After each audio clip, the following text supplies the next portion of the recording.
9868919935. ഇത് എൻ്റെ ഫോൺ നമ്പറാണെന്ന് തെറ്റിദ്ധരിക്കേണ്ട. കഴിഞ്ഞ തെരഞ്ഞെടുപ്പുകളിൽ LDF കിട്ടിയ സീറ്റുകളുടെ എണ്ണമാണ് ആദ്യമുള്ളത്. ഇനി വരാനിരിക്കുന്ന തെരഞ്ഞെടുപ്പിലെ മാറ്റത്തിൻ്റെ മാന്ത്രിക സംഖ്യ എന്ന് പറഞ്ഞ് ആ 35 കൂടെ ചേർത്ത് പങ്കുവെച്ചത് VT ബൽറാമാണ്. MM മണിക്കുള്ള മറുപടിയായിരുന്നു ഇത്. സോഷ്യൽ മീഡിയയിലെ ഈ നമ്പറുകളൊക്കെ കയ്യിലിരിക്കട്ടെ, തൃത്താല ജയിക്കുമോ എന്ന് ബൽറാമിനോട് സഖാക്കൾ ചോദ്യമെറിയുന്നു. MB രാജേഷ് VT ബൽറാം നേർക്കുനേർ വന്നാൽ എന്താകും തൃത്താലയുടെ ചിത്രം എന്നുള്ളതാണ്. അപ്പോൾ അത് നാട്ടുകാർ തന്നെ പറയുകയാണ്. അജിത് ബാബുവാണ് നാട്ടുകാരോട് ചോദിക്കുന്നത്. പാലക്കാട് തൃത്താലയിൽ VT ബൽറാം മത്സരത്തിന് ഇറങ്ങണമെന്നാണ് കോൺഗ്രസ് ജില്ലാ ഘടകത്തിന്റെ തീരുമാനം. വിവരം സംസ്ഥാന നേതൃത്വത്തെ അറിയിക്കുകയും ചെയ്തു. മന്ത്രി MB രാജേഷ് വീണ്ടും തൃത്താലയിൽ മത്സരത്തിനിറങ്ങിയാൽ ഇത്തവണ തൃത്താലയിലെ പോര് മുറുകുമെന്ന കാര്യത്തിൽ സംശയമില്ല. അവിടെ VT ബൽറാമിനാണ് ചാൻസ്. കഴിഞ്ഞ ഈ ത്രിതല പഞ്ചായത്ത് തെരഞ്ഞെടുപ്പിൽ കംപ്ലീറ്റ് അവിടെ കൂടുതലും കോൺഗ്രസ് ആണ് ജയിച്ചിരിക്കുന്നത്. അതുകൊണ്ട് VT ബൽറാമിനാണ് സാധ്യത കൂടുതൽ. ഞങ്ങൾക്ക് അടുത്ത മത്സരമായിരിക്കും ജയം VT ബൽറാം ജയിക്കുന്നതാണ് തോന്നുന്നത്.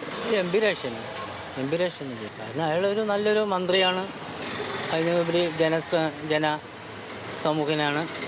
അതായതുകൊണ്ട് അയാളെ ജയിക്കാൻ സാധ്യത. ഒരു പ്രാവശ്യം ബൽറാം ജയിച്ചു.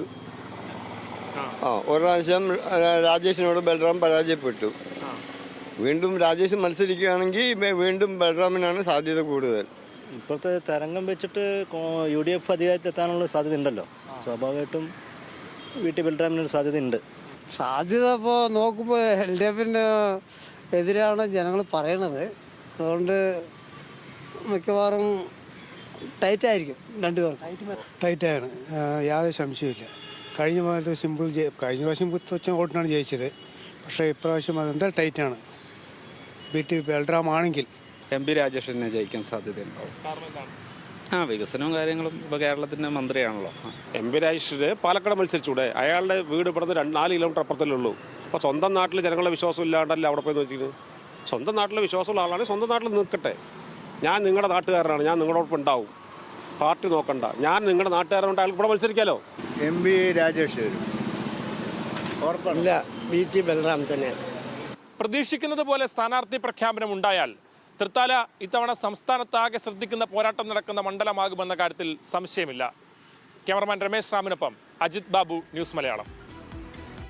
അതിനെയാണ് തൃത്താല സംസ്ഥാനം ഒട്ടാകെ ശ്രദ്ധിക്കുന്ന ഒരു മണ്ഡലമാകും. ഈ പറഞ്ഞതുപോലെ ബൽറാം വേഴ്സസ് രാജേഷ് ആണ് എങ്കിലും എന്നുള്ളതാണ്. അത്തരത്തിലുള്ള മത്സരങ്ങളൊക്കെ വരട്ടെ, എന്നാലല്ലേ കാണുന്ന ആളുകൾക്കൊക്കെ ഒരു ത്രില്ലുണ്ടാകൂ എന്നുള്ളതാണ് ആളുകളും പറയുന്നത്.